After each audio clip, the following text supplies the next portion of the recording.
جو حنفیہ سسٹم ہے اس نے تصوف کو ایکسپٹ کیا، اور جب اٹومن امپائر آئی، اٹومن امپائر نے بھی ایکسپٹ کیا اس تصوف کو، اس صوفیت کو.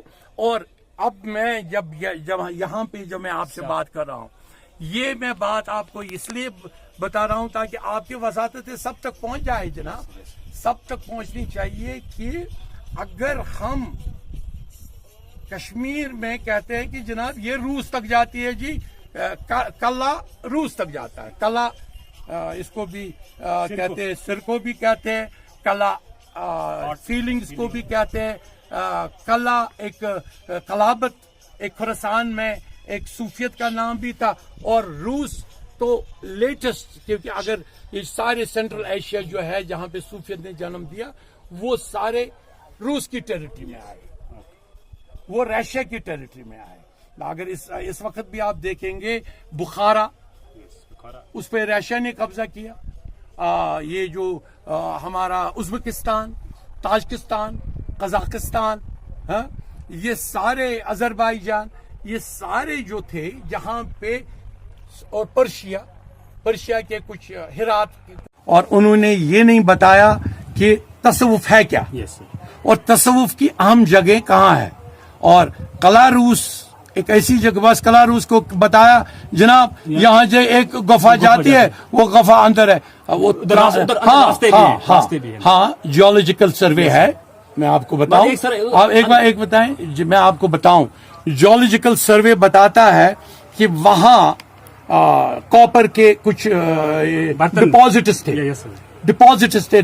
ایون کپوارہ کے بارے میں اگر آپ نے لیٹسٹ سروے دیکھا ہوگا جیولوجیکل آف ورلڈ، اور ہمارے نیشن انڈیا کی جیولوجیکل سروے نے جو دیا ہے، اس نے کپوارہ میں بھی کہا کہ لیتھیم ہے، اور جو لگنائٹ ہے، لگنائٹ سے ہی لیتھیم نکلتا ہے. سو جو آج موبائلوں کو جو ضرورت ہے، جو اس وقت پیٹرول سے بھی زیادہ کاسٹلی ہے، جو دنیا ایون سونے سے بھی، گولڈ سے بھی کاسٹلی لیتھیم بننے جا رہا ہے، کیونکہ لیتھیم سے ہی آپ کی تمام بیٹریز بننے والی ہے.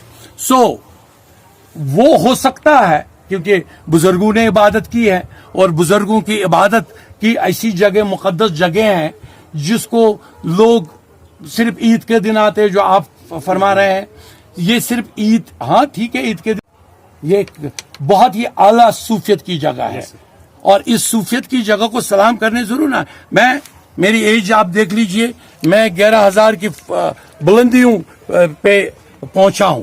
میں ان کو، اور نیچے جو ہماری گاڑی ہے بالکل تقریباً 3-4 کلومیٹر دور رک گئی. 4 کلومیٹر سے ہمیں چڑھنا پڑا. 4 کلومیٹر سے میں نے ارادہ باندھا تھا کہ میں 7 دروازوں کو، اور 7 یہ 7 کیوں ہے؟ جب ہم طواف کرتے ہیں 7 طواف کرتے ہیں. ہم جب دروازوں کی بات کریں، جنت کے دروازوں کی، ہم 7 دروازوں کی بات کرتے ہیں. یہ انہی 7 برن کی بات کرتے ہیں. جنت کے 7 دروازے ہوں گے.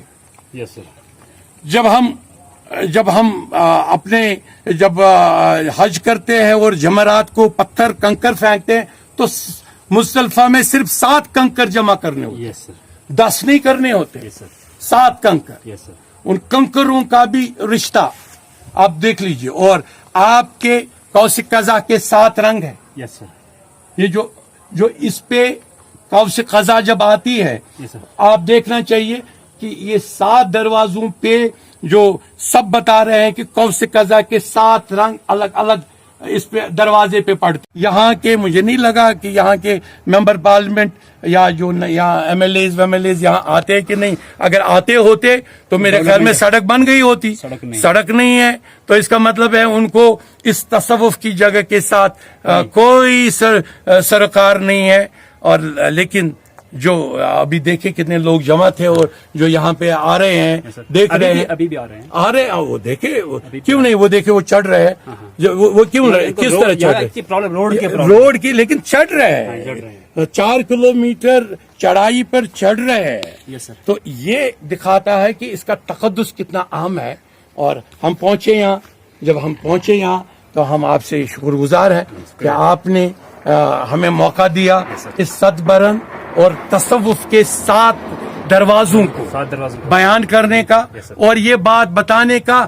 یہ کلاروس کو روس کی یہ کہنے والے وہ کمیونسٹ لوگ تھے جو کمیونسٹ جب یہاں کمیونزم بڑی طاقت میں تھا انہوں نے یہ نام کیا جناب کلاروس روس جاتا ہے. یہ نہیں بولا یہ خراسان جو روس نے جس پہ قبضہ کیا یہ اس کے تصوف کا حصہ ہے. تو میں آپ کے ذریعے بول رہا ہوں تو شکریہ.